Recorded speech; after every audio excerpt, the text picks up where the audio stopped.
Hi అండి, అందరికీ నమస్కారం. నేను ఇప్పుడు ఒక తెలుగు కథ చదివి వినిపిస్తానండి. కథ పేరు భార్యాభర్తల బంధం. 7వ భాగం అండి. కథలోకి వెళ్దామా? చాలాసేపటికి రెడీ అయి బయటకు వచ్చాడు. మానస హాల్లో కూర్చుని ఎవరితోనో మాట్లాడుతుంది. అతను వాళ్ళని చూసి చూడనట్లు కిచెన్లోకి వెళ్ళిపోవాలి అనుకున్నాడు. కానీ అంతలోనే మానస అర్జున్ గారు అంది. చూసి సైలెంట్ అయిపోయాడు. వీళ్ళు మీకోసమే వచ్చారు అంది వాళ్ళని చూపించి. నా కోసమా? ఎవరు వీళ్ళంతా అన్నాడు. ఏమో, మీతోనా మాట్లాడాలి అంటున్నారు అంది. అతను వచ్చి కూర్చున్నాడు. చెప్పండి, ఎవరు మీరు అన్నాడు అర్జున్. మేం సుగుణ వైపు బంధువులం సార్ అన్నాడు ఒక ముసలాయన. ఏంటి, సుగుణ బంధువులా అన్నాడు ఆశ్చర్యంగా. అవును అన్నాడు ఆ ముసలాయన. తనకు ఎవరూ లేరు అని చెప్పింది సుగుణ. ఉన్నవాళ్ళు కూడా వదిలేశారని చెప్పింది. ఇప్పుడు మీరెలా రావడానికి కారణం ఏంటి అన్నాడు అతను. రావడానికి కారణం ఉంది సార్. ఇప్పుడు సుగుణమ్మ మిమ్మల్ని పెళ్లి చేసుకోవడానికి సిద్ధంగా ఉందట కదా, అది ఆపమని అడగడానికి వచ్చాము అన్నాడు. ఆపడానికి వచ్చారా అన్నాడు అతను నార్మల్గా. మేము ఎలా ఆపగలం సార్, మీరే ఆపాలి అన్నాడు ఆ ముసలాయన. నేను ఆపాలా? మీరు ఆపలేరా? నేను ఎందుకు ఆపాలి అన్నాడు. ఆ మాటకు మానస అతని వైపు కోపంగా చూసింది. కానీ అతను మానస వైపు చూడలేదు. ఆ చూపు అతనికి తెలియడానికి, మేం ఆపితే ఈ పెళ్లి ఆగుతుందా సార్? ఒకవేళ ఈ పెళ్లి జరిగితే నా మనవరాలి జీవితం నాశనం అవుతుంది అన్నాడు. మీ మనవరాలికి ఈ పెళ్లికి సుగుణకు ఏంటి సంబంధం అన్నాడు అర్జున్. ఏంటి సంబంధం అంటే నా మనవరాలు సుగుణ కూతురు సార్ అన్నాడు ముసలాయన. ఆ మాటకు అర్జున్ షాక్ అయ్యాడు. ఏం మాట్లాడకుండా సైలెంట్ గా లేచి బయటకు వెళ్ళిపోయాడు. అర్జున్ గారు అని మానస పిలుస్తున్నా వినిపించుకోకుండా వెళ్ళిపోయాడు. పెద్దయ్య గారు, ఇక మీరు వెళ్ళండి. ఎల్లుండి సాయంత్రం రావడం మాత్రం మర్చిపోకండి. మర్చిపోయారంటే మీ మనవరాలి జీవితం మీరే నాశనం చేసినట్టు అని మర్చిపోకండి. ఇంతకాలం మీరు చేసిన తప్పు చాలు అంది. సరేనమ్మా, తప్పకుండా వస్తాం అనేసి వాళ్ళు వెళ్ళిపోయారు. మానస కిచెన్ లోకి వెళ్ళింది. ఏంటమ్మా సారు అలా వెళ్ళిపోయాడు అన్నాడు. అలా వెళ్ళిపోతారని నేను అనుకున్నాను పల్లి, అందుకే నాకు ఆశ్చర్యంగా లేదు. నువ్వు వెళ్ళు, వినయ్కి కాల్ చేసి అర్జున్ ఎక్కడున్నాడో కనుక్కొని వెళ్ళి దగ్గర ఉండి అతనికి ఇంటికి తీసుకొచ్చే బాధ్యత నీదే అంది. సరేనమ్మా, కానీ సుగుణమ్మ వస్తే అన్నాడు. రానివ్వు, నేను చూసుకుంటాను అంది. సరే అని పల్లి బయటకు వెళ్ళాడు. మానస వచ్చి వెజిటేబుల్ షెడ్ లో కూర్చుంది. మనసేం బాలేదు. అర్జున్ కాస్త గట్టిగా మాట్లాడే మనస్తత్వం కలిగి ఉంటే బాగుండేది. ఇలా విషయం తెలియగానే లేచి వెళ్ళిపోవడం ఏంటి? అసలు సుగుణను ఏం చెయ్యాలి అనుకుంటున్నాడు? నేను కష్టపడి ఆ ముసలాయన్ని ఇక్కడికి వరకు రప్పిస్తే కనీసం సుగుణ గురించి పూర్తిగా కూడా అడగకుండా అలా వెళ్ళిపోవడం ఏంటి? అసలు నువ్వెలా CEO అయ్యావయ్యా బాబు అనుకుంది. మధ్యాహ్నం అవుతుండగా ఇంటికి వచ్చింది సుగుణ. కిచెన్ లోకి వెళ్ళి పల్లి అని అరిచింది. పల్లి కనిపించకపోవడంతో హాల్లోకి వచ్చి గట్టిగా కేకలు వేయడం మొదలుపెట్టింది. మానస హాల్లోకి వచ్చి ఏమైంది సుగుణ అంది. ఈ పల్లిగాడు ఏంటి వంట చేయకుండా ఎక్కడికి వెళ్ళాడు అంది కోపంగా. పనుంటే నేనే బయటకు పంపాను అంది మానస. నువ్వు పంపావా అంది మానస వైపు కోపంగా చూస్తూ. హూ అంది మానస నార్మల్ గా. అలా ఎలా పంపుతావు? ఇదేమైనా నీ ఇల్లా, నీ ఇష్టం వచ్చినట్టు చేయడానికి? ఇప్పుడు ఇంట్లో భోజనం ఎవరు చేసి పెడతారు అంది. ఎవరికి కావాలో వాళ్ళు చేసుకుంటారు. నువ్వెందుకు ఇంత కోపడుతున్నావు? ఇది నీ ఇల్లా? నువ్వు ఈ ఇంటికి ఓనర్వా అంది మానస కూల్గానే. ఆ మాటతో సుగుణ కోపం తారాస్థాయికి చేరింది. ఇది నా ఇల్లు, నేనే ఈ ఇంటికి ఓనర్ని. కాదని ఎవరన్నారు? 2 రోజుల్లో అర్జున్ నేను భార్యాభర్తలం కాబోతున్నాం. ఆ విషయం గుర్తులేదా అంది. అదెలా మర్చిపోతాను సుగుణ, అస్సలు మర్చిపోలేదు. కానీ నువ్వు ఒక విషయం మర్చిపోతున్నావు. ఇంకా నువ్వు అర్జున్కి భార్యవి కాలేదు. ప్రస్తుతం నువ్వు ఒక అనాథవి, ఎవరు లేని దానివి. ఈ ఇల్లు నీకు ఆశ్రమం ఇచ్చింది. ఇక్కడి మనుషుల మర్యాదగా చూడడం మంచిది అంది. సుగుణకు ఇంకా కోపం ఎక్కువైంది. మానస, ఎవరితో మాట్లాడుతున్నావో తెలుస్తుందా అంది. సుగుణ, అనవసరంగా కోపం పెంచుకుని పిడుసు తెచ్చుకోకు. అసలే ఇంట్లో అర్జున్ కూడా లేడు నిన్ను హాస్పిటల్కు తీసుకెళ్ళడానికి. ఒకవేళ ఇప్పుడు నీకు పిడుసు వస్తే నేనైతే నిన్ను హాస్పిటల్కి తీసుకువెళ్ళే సాహసం చేయలేను. చస్తే చావని అని వదిలేసి హాయిగా బయటకు వెళ్ళిపోతాను. నువ్వే గిలగిలా కొట్టుకుని చస్తావు అంది వెటకారంగా నవ్వుతూ. ఆ నవ్వుకి, ఆ మాటలను భరించలేక సుగుణ రూంలోకి వెళ్ళిపోయింది. ఆ తర్వాత మానసకు కూడా ఎవరికో కాల్ చేసి బయటకు వెళ్ళింది. సాయంత్రం మానస ఇంటికి వచ్చేసరికి అర్జున్ హాల్లో కూర్చుని ఉన్నాడు. చాలా కోపంగా ఉన్నాడు. మానస అతని మాట్లాడించలేదు. నేరుగా రూంలోకి వెళ్ళిపోయింది. వెనకే అర్జున్ కూడా వెళ్ళాడు. మానస అన్నాడు కోపంగా. హూ, ఏంటి అంది అతని వైపు చూసి. సుగుణతో ఏం మాట్లాడావు అన్నాడు. ఏంటి, సుగుణతోనా అంది. అవును, తనతో ఏం మాట్లాడావు అన్నాడు కోపంగానే. తనేం చెప్పిందో చెప్పకుండా ఇలా నన్ను ప్రశ్నిస్తున్నావేంటి అంది. నిన్నే ప్రశ్నించాలి, నీ వల్లే తను మరోసారి సూసైడ్ చేసుకుంది అన్నాడు. ఏంటి, సూసైడా అంది ఆశ్చర్యంగా మానస. అవును అన్నాడు అతను. ఎప్పుడు చేసుకుంది, ఏం చేసుకుంది అంది. అతని చేతిని కట్ చేసుకుంది అన్నాడు. పదండి చూద్దాం అంది. చాలు, ఇక నువ్వు తనకు కనపడకు అన్నాడు. అర్జున్ గారు, ప్లీజ్, కనపడకు అంటే ఏంటి? నా వల్ల తను సూసైడ్ చేసుకుందానా? నా వల్ల కాదు, మీ వల్లే, మీరిచ్చిన చనువు వల్లే అలా చేసుకుంది.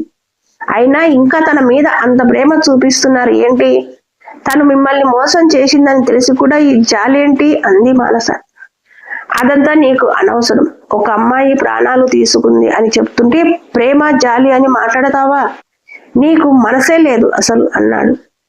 ఇవన్నీ తర్వాత మాట్లాడుకుందాం, ముందు తనని చూసొద్దాం రండి అంది. కుదరదు, నువ్వు తన దగ్గరకు వెళ్ళడానికి అస్సలు ఒప్పుకోను అన్నాడు. మీరు ఒప్పుకోరా? ఎందుకు ఒప్పుకోరు? ఒకసారి చూడడానికి ఇంత అడుక్కోవాలా అంది. వద్దు, నువ్వు అడగొద్దు, తన దగ్గరకు వెళ్ళొద్దు అన్నాడు. సరే, వెళ్ళను అంది మానస.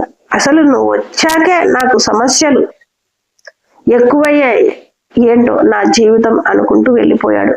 నేనొచ్చాక సమస్యలు ఎక్కువయ్యాయా? అసలు ఏమంటున్నాడు ఇతను? నా వల్ల బాధపడుతున్నాడా అనుకుని కూర్చుని ఏడవడం మొదలుపెట్టింది మానస. మానస అన్నాడు పల్లి వచ్చి. పల్లి, కాసేపు నన్ను మాట్లాడించకు అంది మానస. పల్లి సైలెంట్ గా వెళ్ళిపోయాడు. ఆ తర్వాత కాసేపటికి మానస తన వస్తువులన్నీ సర్దుకుని ఇంట్లోంచి బయటకు వచ్చేసింది. మానసమ్మ, ఏమైంది అన్నాడు పల్లి కంగారుగా. ఏం లేదు పల్లి, జాగ్రత్తగా ఉండు, నేను ఈ ఇంట్లో ఉండలేను. పల్లి, నా వల్ల అర్జున్ బాధపడడం నాకు అస్సలు ఇష్టం లేదు. పల్లి, అర్జున్ జాగ్రత్త, ఈ పెళ్ళైతే జరగదు, కానీ ఆ తర్వాత మీ సార్ని నువ్వే చూసుకోవాలి, సరేనా అనేసి ఇంట్లోంచి బయటకు వెళ్ళింది. టైం 7 గంటలు అవుతుంది. ఆ టైంలో ఎక్కడికి వెళ్ళాలో తెలియకపోయినా ఇంట్లోంచి బయటకు వచ్చేసింది. మానస ఇంట్లోంచి వెళ్ళిపోయిన చాలాసేపటికి అర్జున్ కిచెన్ లోకి వచ్చాడు. అర్జున్ రాగానే పల్లి గబగబా ప్లేట్లో అన్ని వడ్డించాడు. అర్జున్ తింటూనే ఏదో ఆలోచిస్తూ ఉన్నాడు. తినేసి చెయ్యి కడుక్కుని వెళ్ళబోతూ ఆగాడు. పల్లి, సుగుణకు భోజనం పెట్టావా అన్నాడు. హూ అన్నాడు పల్లి. మానస తిందా అన్నాడు. లేదు సార్ అన్నాడు. వెళ్ళి పిలువు, వచ్చి తినమని చెప్పు అన్నాడు. సార్, మానసమ్మ ఇంట్లో లేదు అన్నాడు. ఇంట్లో లేదా? ఈ టైంలో ఎక్కడికి వెళ్ళింది? నీకు చెప్పి వెళ్ళిందా అన్నాడు. ఎక్కడికో తెలియదు సార్, ఇంట్లోంచి వెళ్ళిపోయింది. ఇక్కడ ఉండి మిమ్మల్ని బాధ పెట్టడం ఇష్టం లేదని చెప్పి వెళ్ళిపోయింది అన్నాడు బాధగా. ఏంటి, ఇంట్లోంచి వెళ్ళిపోయిందా అన్నాడు ఆశ్చర్యంగా. అవును సార్ అన్నాడు పల్లి తల కిందకు దించుకొని. ఈ విషయం అప్పుడే నాకు ఎందుకు చెప్పలేదు? ఇంతసేపు అయింది తను వెళ్ళి అన్నాడు కోపంగా. చాలా సేపు అయింది సార్ అన్నాడు పల్లి నిదానంగా. ఎక్కడికి వెళ్ళిందో తెలుసా అన్నాడు. తెలీదు సార్ అన్నాడు పల్లి. పల్లి, నా దగ్గర అబద్ధం చెప్పకు, నాకు తెలుసు మానస నీకు ప్రతి విషయం చెప్తుంది, కాబట్టి నిజం చెప్పు, తను ఎక్కడికి వెళ్ళిందో అన్నాడు కోపంగానే. నిజంగా నాకు తెలియదు సార్, ఆపాలని చూశాను గాని నా వల్ల కాలేదు, ఆ అమ్మ ఆగలేదు అన్నాడు తల దించుకొని. అర్జున్ వెంటనే బయటకు వచ్చి కారు స్టార్ట్ చేస్తాడు. ఎక్కడికి వెళ్ళి తనని వెతకాలో తెలియకపోయినా బయలుదేరాడు. కనిపించిన రోడ్లన్నీ వెతుకుతూనే ఉన్నాడు. రైల్వే స్టేషన్, బస్టాండ్, మానసకు తెలుసు అనుకున్న ఏరియాలన్నీ వెతికేశాను. కానీ ఎక్కడా మానస కనిపించలేదు. వెతికి వెతికి వేకువజాము వేళ్లకు ముందు ఇంటికి తిరిగి వచ్చాడు. అప్పటికి పల్లి నిద్రపోకుండా ఎదురు చూస్తున్నాడు. సార్, మానసమ్మ కనిపించలేదా అన్నాడు ఎదురొచ్చి. అర్జున్ మౌనంగా తన రూమ్ లోకి వెళ్ళిపోయాడు. పల్లి మాత్రం మౌనంగా వెళ్తున్న అర్జున్ వైపే చూస్తున్నాడు. సారుకు మానసమ్మ కనిపించలేదని బాధగా ఉంది. ఇంత బాధపడుతున్నాడని మానసమ్మకు తెలిస్తే తిరిగి వచ్చేస్తుందేమో అని, కానీ ఎక్కడ ఉందని తెలియజేయాలి అనుకుని గట్టిగా నిట్టూర్చాడు. రూమ్ లోకి వచ్చిన అర్జున్ అటు ఇటు తిరుగుతున్నాడు. అతని మనసు నిండా మానస ఎక్కడికి వెళ్ళి ఉంటుంది అనే ఆలోచనేలే. తనకు తెలిసిన వాళ్ళు ఇక్కడ ఎవరూ లేరు. మరి ఎక్కడికి వెళ్ళి ఉంటుంది? మానస, ఎందుకు వెళ్ళిపోయావు? అసలు నీకు అంత బాధ కలిగేలా ఏం జరిగింది ఈ ఇంట్లో? నేను కోపంలో ఏదైనా మాట తూలేనా? నిన్ను ఇంట్లోంచి వెళ్ళిపోమన్నానా? నేను ఏదైనా అన్నానంటే అది కోపంలో అని ఉండొచ్చు, కానీ నా మనసు నుండి వచ్చిన మాటలు కాదు మానస. నన్ను అర్థం చేసుకోలేకపోయావా? ప్రేమించి పెళ్లి చేసుకున్న భార్య నన్ను అర్థం చేసుకోలేదు. అలాంటిది నువ్వు మాత్రం ఎలా అర్థం చేసుకోగలవు? కానీ నువ్వు వెళ్లే ముందు ఒక్క మాట నాతో చెప్పి ఉంటే బాగుండేది. ఇప్పుడు నువ్వు ఎక్కడ ఉన్నావు అనుకోవాలి? క్షేమంగా ఉన్నావా లేదా ఎలా తెలుస్తుంది మానస? సుగుణ సూసైడ్ చేసుకుంది. తనకు ఏదైనా జరిగితే నేను అందరికీ సమాధానం చెప్పుకోలేను అనే కోపంలో నిన్ను ఏమైనా అనేశానేమో. నన్ను నువ్వు క్షమించలేకపోయావా? ఒక అమ్మాయి మీద జాలితో మరో అమ్మాయిని బాధ పెట్టాను. నేను మూర్ఖుడిని, అందరినీ బాధ పెడుతూనే ఉంటాను. ఎందుకు ఇంకా నాకు ఈ జన్మ? అసలు ఎవరి కోసం నేను ఇంకా బ్రతుకుతున్నాను? అనుకునే మనుషులు నాకు ఎవరున్నారు?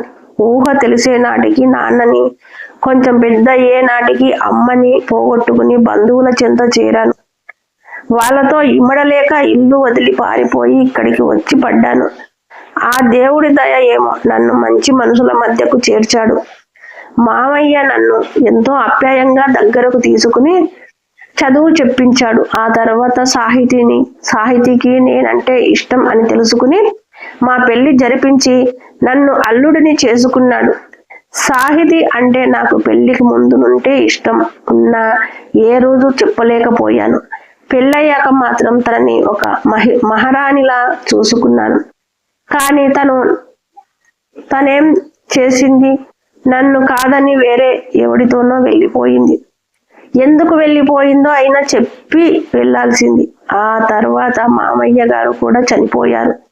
ఒంటరిగా మిగిలిన నాకు ఈ చిన్న కంపెనీ బాధ్యత ఒకటి ఉండిపోయింది. లేదంటే నేను హాయిగా చనిపోయేవాడినేమో. వాళ్ళందరి తర్వాత చిన్ననాటి స్నేహితురాలిగా నిన్ను అభిమానించాను మానస. ఈ విషయం నీకు తెలియకపోయినా నాకంటూ ఒక స్నేహితురాలు ఉంది అనిపించేది. ఇప్పుడు నువ్వు కూడా నన్ను వదిలేసిపోయావు. ఎందుకు ఇంకా నా ఈ ఒంటరి బ్రతుకు అనుకున్నాడు. పిడికిలి బిగించి నుదుటి మీద కొట్టుకుంటూ అలా ఆలోచనలోనే మిగతా నిద్ర పట్టేసింది అతనికి. ఫోన్ గనగనమని మోగడంతో నిద్రలోంచి ఉలిక్కిపడి లేచి ఫోన్ అందుకున్నాడు. హాల్లో, హలో అర్జున్ గారు. మానస. అతని మొహంలో ఆనందం, ఒక విధమైన తెలియని ఆందోళన. హా మానసనే, ఎక్కడున్నావు మానస? చెప్పకుండా ఎందుకు వెళ్ళిపోయావు? ఎక్కడ ఉన్నావు? రాత్రి నీ కోసం పిచ్చివాడిలాగా తిరిగాను. నువ్వు ఎక్కడా కనిపించలేదు. నేనెంత బాధపడ్డానో తెలుసా? అంతే బాధపడడం ఎందుకు అర్జున్ గారు? ఎప్పటికైనా నేను వెళ్ళిపోవాల్సిన దాన్నే కదా. మౌనమే అతని సమాధానం. వెళ్ళిపోవలసిందేగా. తను ఇక్కడే ఉండిపోతుందా? ఎందుకు ఉంటుంది? తనకంటూ ఒక జీవితం ఉందిగా. నా స్వార్థం కోసం తనని ఉండమనాలా? నా స్నేహితురాలి జీవితం బాగుండాలి అనుకున్నాను మనసులో. అర్జున్ గారు మాట్లాడరేంటి? మానస మనసు విప్పి అన్ని చెప్పుకోలేని పరిస్థితి నాది. నువ్వు ఎక్కడ ఉన్నావో చెప్పు. నువ్వు క్షేమంగా సంతోషంగా ఉంటే నాకు అంతే చాలు. సంతోషంగానా? ఎలా ఉంటాను అర్జున్ గారు? మన చిన్నప్పటి స్నేహం మీకు గుర్తు లేకపోయినా నాకు గుర్తుంది. చిన్నప్పుడు మీరు నా మెల్లో తాళి కట్టడం ఆట కోసమే అని తెలిసినా మీరే నా భర్త అని నా మనసు అంటుంది. ఇది మీకు తెలీదు అర్జున్ గారు. మీ గుండెల మీద చెయ్యి వేసుకొని చెప్పండి. మీతో కలిసి మీ చిన్నప్పుడు ఆటలాడిన నన్ను మీరు గుర్తుపట్టలేదని, అది మర్చిపోయారు. చిన్న వయసులో మనం అప్పుడు లేము కదా అర్జున్ గారు. చిన్నప్పటి నుండి మీ మీద ఆశలతోనే పెరిగాను. మీరే నా భర్త అనుకుంటూ కాలం గడిపాను. నా మనసు శరీరం రెండూ మీకు మాత్రమే సొంతం అనుకున్నాను. అలాగే మీ మనసులో నా స్థానం పదిలం చేయమని ఆ దేవుడిని రోజు కోరుకునేదాన్ని. నా కోరిక ఆ భగవంతుడు నెరవేర్చలేదు. మీ మనసులో ఎప్పటికీ నేను ఉండనని నాకు అర్థమయ్యింది. ఇంకెప్పుడు మీకు కనిపించని బాధ పెట్టను. నా కోసం మీరు వెతికి ఉంటారని నాకు తెలుసు. అందుకే ఉదయమే కాల్ చేశాను. నేను మా ఊరు వెళ్ళిపోతున్నాను. క్షేమంగానే ఉంటాను. నా జీవితం ఇక ఎటువైపు నడిపిస్తే అటువైపు అడుగులు వేయడానికి ప్రయత్నిస్తాను. బాయ్ మానస. బాయ్ అర్జున్ గారు. మానస, నేను చెప్పేది వినకుండా ఏమిటి నీకు ఇంత తొందరపాటు అనుకుని అతను గబాగబా బయటకు వచ్చి కార్ స్టార్ట్ చేశాడు. అర్జున్ అర్జున్ అని సుగుణ పిలుస్తున్నా అతని చెవికి చేరలేదు. వేగంగా మెజెస్టిక్ వైపు పోనిచ్చాడు. కార్ని పార్కింగ్ లో కూడా పెట్టకుండా ఎంట్రెన్స్ లోనే వదిలి లోపలికి వచ్చాడు. మానస తన ఊరెళ్ళడానికి బస్ స్టాండ్ లోనే కూర్చుని అతనికి కనిపించింది. మానస మొహమంతా డల్ గా ఉంది. రాత్రంతా నిద్ర లేనట్టు కళ్ళు అలసటగా ఉన్నాయి. మానస ఎవ్వరిని గమనించలేదు. బస్సు కోసం మాత్రమే చూస్తుంది. మానసను చూడగానే అతనికి ఏదో తెలియని ఆనందం. వెళ్ళి మానస పక్కన నిలబడ్డాడు. మానస చూడలేదు. కొద్దిసేపు నిలబడి ఆ తర్వాత కూర్చున్నాడు. అప్పటికీ మానస పట్టించుకోలేదు. మానస చూసే వరకు మాట్లాడించకూడదు అనుకుని అర్జున్ కూడా సైలెంట్ గా ఉన్నాడు. కొద్దిసేపటికి బస్సు వచ్చింది. మానస ఎవరిని పట్టించుకోకుండా తన బ్యాగు తీసుకుని పైకి లేచింది. అర్జున్ మానస చెయ్యి పట్టుకున్నాడు. తన చేతిని పట్టుకున్నది ఎవరా అని చూసింది మానస. అతన్ని చూసి ఆశ్చర్యపోయింది. తనకు తెలియకుండానే కళ్ళలో నుండి నీళ్లు కారడం మొదలైంది. కళ్ళు తుడుచుకుని అర్జున్ గారు అంది. అతను మాట్లాడకుండా మానస వైపే చూస్తున్నాడు. అర్జున్ గారు వదలండి, బస్సు వెళ్ళిపోతుంది అంది చేతిని విడిపించుకునే ప్రయత్నం చేస్తూ. మానస, నిజంగా వెళ్ళిపోతావా అన్నాడతను. నువ్వు వెళ్ళడం నాకు ఇష్టం లేదు అనే అర్థింపు ఉంది ఆ మాటలో. కానీ మానస మనసు వేదనలో ఉంది. నేను ఇక్కడే ఎంతకాలం ఉండగలను అర్జున్ గారు? నా గమ్యం ఎటువైపు అటు నడక మొదలు పెట్టాలి కదా అంది. హూ అన్నాడు అతను మానస చేతిని వదలకుండానే. మానస అతని వైపు చూసింది. ఎందుకొచ్చారో చెప్పండి. మీకు విషయం చెప్పాను కదా, నేను ఊరెళ్తున్నానని. మళ్ళీ వచ్చి ఎందుకు నన్ను ఆపుతున్నారు? జీవితాంతం నా తోడు ఉంటాడని అనుకున్న మనిషే నా వల్ల బాధపడడం నాకు ఇష్టం లేదు. నన్ను వెళ్ళనివ్వండి అంది. మానస, చాలు వెళ్దాం పద అన్నాడు. ఎక్కడికి అంది. ఇంటికి అన్నాడు. ఏ ఇంటికి? ఎవరింటికి అంది నార్మల్ గానే. చెప్తాను రా అన్నాడు. ఊహు, నాది కాని చోట నేను ఉండలేను. ఎవరి వల్ల నేను అవమానం పడలేను అంది. నీకు జరిగే అవమానం గురించే గాని నా మానసిక క్షోభ నీకు అవసరం లేదా అన్నాడు. ఎవరి పరిస్థితి వాళ్ళది అర్జున్ గారు. వదలండి, నేను వెళ్ళాలి. బస్సు వెళ్ళిపోయేలా ఉంది అంది. అర్జున్ మానస బ్యాగ్ చేతిలో పట్టుకుని మానసను లాక్కుని బయటకు వచ్చేశాడు. ఎక్కు అన్నాడు బ్యాగ్ కారులో వెనక పడేసి. నేను రాను అంది మనస. మానస ప్లీజ్ అర్థం చేసుకో, రా వెళ్దాం. నాకు చాలా అసహనంగా ఉంది అన్నాడు. అర్జున్ గారు ప్లీజ్ నన్ను మరీ ఇబ్బంది పెట్టకండి. నేను రాలేను. నాకు ఆ ఇంటికి రావడం ఇష్టం లేదు. నాది కాని ఇంట్లో పరాయి దానిలా ఎన్ని రోజులు ఉండాలి? పైగా మీ సుగుణతో మాటలు కూడా పడాలి. అదంతా నా వల్ల కాదు అంది సీరియస్ గా. మానస ప్లీజ్ వెళ్దాం అన్నాడు. అతని మొహంలో కనిపించిన నిస్సహాయిత ఏమో. మానస ఆ తర్వాత ఏం మాట్లాడకుండా సైలెంట్ గా కారులో కూర్చునేసింది. అతను కూడా ఏం మాట్లాడలేదు. ఇద్దరు ఇంటికి వచ్చారు. అర్జున్ మానస చేతిని పట్టుకుని మరీ ఇంట్లోకి తీసుకొచ్చాడు. హాల్లోనే ఉన్న సుగుణ ఇది చూసి ఆశ్చర్యపోయింది. అర్జున్, ఏమైంది? ఎక్కడి నుంచి వస్తున్నారు అంది. అతను ఆ మాటలు పట్టించుకోలేదు. నేరుగా మానసను అతని గదిలోకే తీసుకెళ్లాడు. మానస మౌనంగానే ఉంది. అతను మానసను వదిలేసి బాత్రూంలో దూరిపోయి ఫ్రెష్ అయ్యాడు. మానస మాత్రం ఒకవైపుగా నిలబడి క్రిందికి చూస్తుంది. మానస, ఫ్రెష్ అవు అన్నాడు. రూమ్ లోకి వెళ్తాను అంది. ఊహు, ఇక్కడే ఫ్రెష్ అవు, నేను హాల్లోకి వెళ్తాను అనేసి అతను వెళ్ళిపోయాడు. మానస నిదంగా ఫ్రెష్ అయి హాల్లోకి వచ్చింది. పల్లి పరిగెత్తుకుంటూ మానస దగ్గరకు వచ్చాడు. సుగుణ కూడా అక్కడే ఉంది. అమ్మా, రాత్రంతా ఎక్కడికి వెళ్ళిపోయారు అన్నాడు. మీ సారు ఎక్కడా? పల్లి అంది. సారు ఆఫీస్కి వెళ్ళారమ్మా అన్నాడు. సరే, మీ సారు ఫ్రెండ్ జగదీష్ వస్తానన్నారు, వస్తే నాకు కబురు చెయ్యి అంది సుగుణ వైపు ఓరకంట చూస్తూ. ఆ మాట వినగానే సుగుణ నిటారుగా అయ్యింది. అది గమనించి మానస లోపలే నవ్వుకుంది. సరే చెప్తానమ్మా అన్నాడు పల్లి. ఆయన నన్ను బయటకు వెళ్దాం రమ్మన్నాడు. పల్లి, ఏ సినిమాకో షాపింగ్కో అయ్యుండొచ్చు. నువ్వు ఆయన రాగానే నాకు చెప్పడం మాత్రం మర్చిపోకు అంది సుగుణను గమనిస్తూనే. అంతవరకు మానసను ఏదో అడగాలి అని కోపంగా చూస్తున్న సుగుణ గబా గబా తన రూమ్ లోకి వెళ్ళిపోయింది.